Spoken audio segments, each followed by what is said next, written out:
What's up, brother? Okay, baby, were you there? I, Huh? I, I Huh? hear you. I hear you, Bob. Okay, all right. What's going on, Coach Owen? Yeah. How are you? What's up, Coach Redman? How are you? Good to see you, baby. You made it You back all too. right, huh? Yes, sir. How are you? Coach, doing good, Coach Moe. Awesome. Feeling pretty good. So, Me fellas, too. I'll ask this, and whoever wants to answer first can. Going from where the team started 0-3 to how it finished, and your both your guys' minds, because y'all can both answer this as adequately as possible. Do you feel like people know just how much it takes going into a turnaround like that? Whoever wants to go first. I'll be glad to take it. The answer is no. And I'd be interested in Coach's opinion on this too. But I think that the coaching field itself is one of the most difficult jobs in the world to take 40, 50, 60, 100 people Mm-hmm. to make that into a functioning organization where everybody's on the same page, everybody has the same goal in mind. You're dealing with everybody's personal life, everything that comes up. It could be something totally unrelated to football, yet you have to deal with it to make all that function into a one organization that can win a championship. It's an incredible task and takes a lot of time and effort. It takes a lot of patience. But no, I don't think people probably realize how hard a job that really is. Yeah, I echo those sentiments as well. I think it takes a special kind of coach, a head coach, which we had to mend that at 0-3, keep the team together. And I agree with Coach. I don't think anybody saw that coming, know what it takes. It's just hard to do, and I think Chris did an outstanding job at it. Okay, Coach Owens, this question is gonna. I want you to just answer it first, and then Coach Redman, you can follow behind him. Being on the staff, you see a lot of things that the novice fan or media person maybe could essentially possibly wouldn't. Um, Chris had to make a lot of tough decisions early on. Um, from your eyes, what's that say about the willingness to do whatever it takes? Because there was a lot of personal connections with Chris in some of the situations that he had to make early on. That's why I've never wanted to be a head coach because it's tough. At least you're It honest. yeah, yeah, yeah. I like just being in the background, coaching DBs because Chris had to make a whole lot of unpopular decisions to others, and Definitely. and he did it, and he did it to the benefit of the team, to win. And winners win, and sometimes you have to make those hard decisions. He made decisions that I wouldn't want to make. Some of them I'm sure he didn't really want to make, but he had to make them in order to get us over the hump. But yet and still, he had to control everybody's emotions and everything to still keep our team intact, and think about the prize at the end. So I think he did a hell of a job with that. Redman, Coach Redman. Well, I'll give you maybe a little different perspective on that. Mm-hmm. I see it. If you're a coach, if you're a player at any level, you're starting in little league all the way up through to high school, college, your pro career, these guys right now in the UFL, you got a clock that starts running. The time clock is going to start on you. And if you don't understand that at some point, that time clock is going to run out. It could be injury, it could be age, it could be job security if you're a coach. But if you don't realize that that time clock's running and going to run out, you don't belong in the business. In this particular situation, I see this as an unbelievably good job of making everybody it was a win win, win for everybody. Now, let me expand on that a little bit. You know, for the guys that didn't make it, they got cut, that went away, they all got an opportunity, a break really, for him to do that early, that they could try somewhere else. I know some did. Some of the athletes went to other places and got an effort, or gave it an effort to try to make it with somebody. The quarterback that ended up being traded or whatever, what a great opportunity that ended for him. He goes to, everybody thought, probably the best team in the league, and got a chance to showcase his talents the last 3 games of the year. That's a W. That's a win for him. So it wasn't like it was all that negative. I think everybody honestly had a chance to end up in another situation, whether that be better or worse. I'm going to let guys like you, Corey, analyze that. And however it worked out, it worked out. You watched the same game I watched. You watched the same games weekly, or that I watched. And so they were either good moves or bad moves. However it is, it is, and that's not my job to decide. But everybody ended up in a situation that they could make themselves better. I credit that to Chris, to giving those guys, all of them, coaches and players alike, on those tough decisions. They ended up in a spot where they could make themselves better, and that's all you can ask for in life. All right. Whoever wants to answer this one first can go first. Being a first-year organization, the Louisville Kings, they did a hell of a job. How important in both your guys' minds was it to have somebody that ended up being Chris, being the head coach, being familiar with this city and knowing what it takes to be successful in the city of Louisville? I think it was huge. And I think that as they reflect business wise back on the season, and I think you're going to see more local and people involved in this whole process, because there were a lot of outside people that didn't understand from other organizations. I think Columbus was one of them, and Rapoli talked about this a little bit, that people that really didn't understand the dynamic here in Louisville. And it was very helpful that we had some inside people get involved. And I think you'll see more of that. And having Chris, knowing the city, loving the city, being a part of it or whatever, wanting to do good for the city. And I think he's done that. But I think it was very important to hire a guy like Chris that knew the dynamics of the environment. And I thought he did a great job of that. Yes, I agree. I think they picked the right man for the job. I mean, uh, he's a Louisville legend. He's Louisville through and through, and he was very adamant about winning a championship or just doing great for the city. And he wanted that pressure on him. He loved it. He embraced it. I'm like Coach Redman just said. I think there should be more people involved in the local markets. I think that you'll see that coming soon because it connects the city and the team to a person.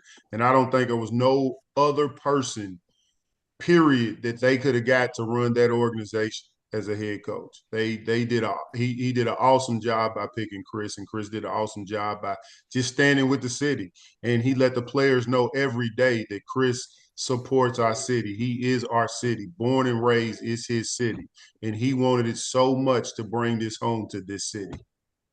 All right, Bob, I'm gonna have this question for you and you only because I know you're busy. We talked earlier, so I'm gonna let you go on this, and I'll Got a continue fish with Coach. fry to do, man. I got fish fries coming up. Cardinal games. My wife's the president of that organization. We got a fish fry tonight, man.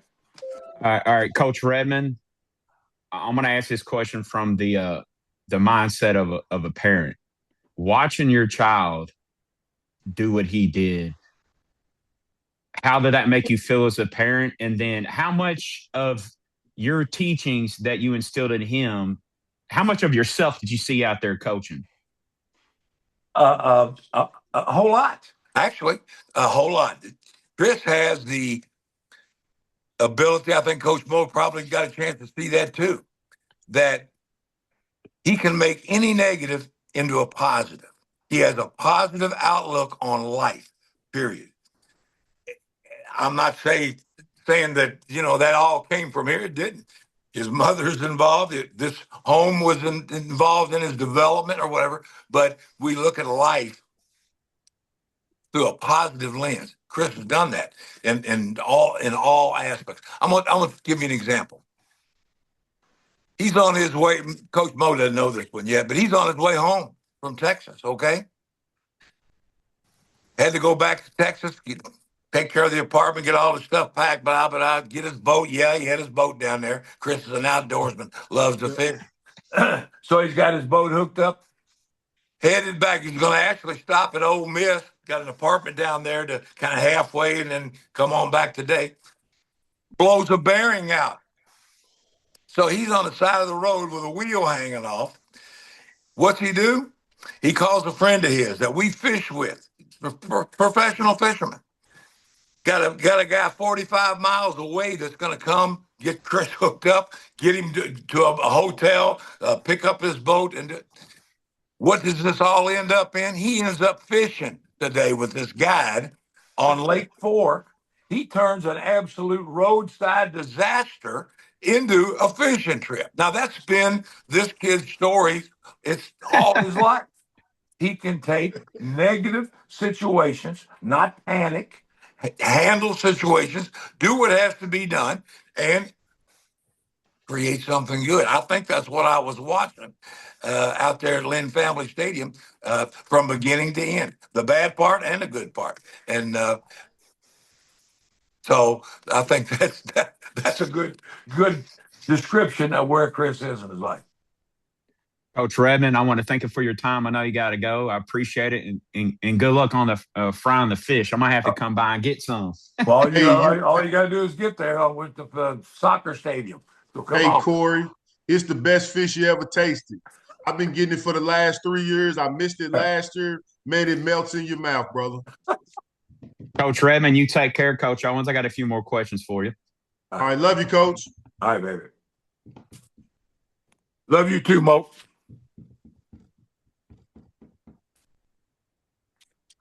How about that, Coach Moe? Not too bad. Man, I love that guy, man. He's awesome. He's I've had the pleasure to know the Redmans for quite some times, man, and I love that dude.